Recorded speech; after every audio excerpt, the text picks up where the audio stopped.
Right now what you're seeing is a lot of civilians and some of our resistance fighters. Boone is straight ahead, Connor on the right and Rihanna on the left.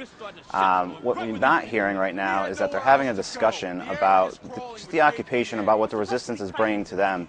Typically a lot of these people don't really want the resistance involved and don't want to push back against the Koreans, because what happens is they take out their frustrations on the civilians. So, not everyone's on board with fighting back, and throughout the game you'll actually encounter some different personalities as well. Some people collaborate with the KPA, some people fight back like we're doing right here, and some people are just trying to survive. That guy right there didn't want you here and he just paid the ultimate price.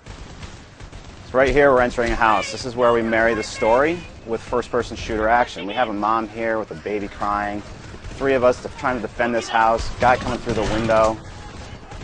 And what it really does is it marries like the first-person shooter action with great storytelling and a dark fiction. It's really different in the genre these days. Typically, you're usually the American super soldier getting flown in a helicopter to some remote land, and you're going in to save the day. But in Homefront, it's all about the story. It's all about the fiction. We want to tell a great shooter. We want to play a killer shooter. At the same time, we really want to bring something new to the space, and that's what you get with Homefront. So right here, our mission is basically to help this mother and child survive. And you guys can't hear it right now, but the audioscape, there's no hero music playing. There's none of that fist-pumping, flag-waving type of music. It's just me playing here with a baby in the background crying. That's our audioscape. It's the baby crying.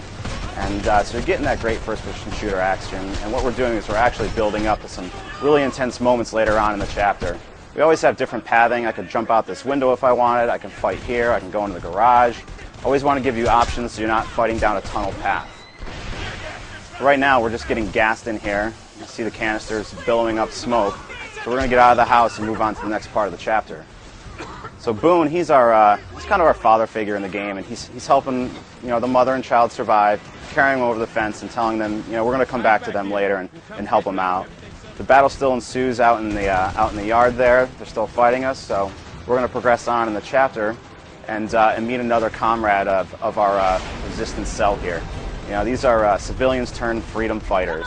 No one is really trained to carry on ops like this, but they're doing what they can to survive and doing what they can to fight back. It's all about this resistance struggle. You don't have the best weaponry. You don't have the best guns. Typically, what you're fighting with is what you can scrounge from a dead enemy. And what we're about to get now is Goliath. Hopper here, he's a Korean American with scars from the race wars. He's rewired Goliath so that we can use him. We stole him from the Koreans, and now we're using it as our moment to get some vengeance back. It's our one point where we can turn the table and really turn the tide of the occupation. Goliath busts through. He's going to take out this Humvee right here. Boom. Let's go outside and join the action.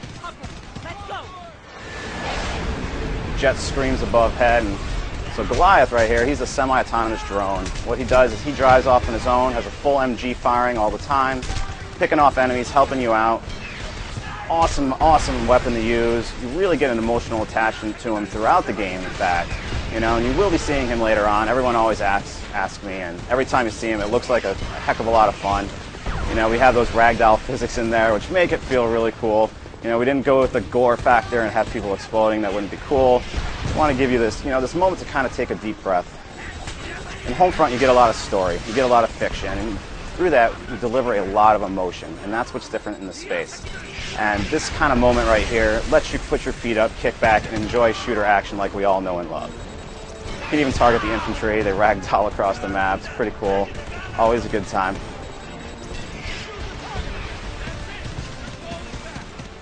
Taking out our enemies. Goliath has done his job. There's a tire bouncing all over the place.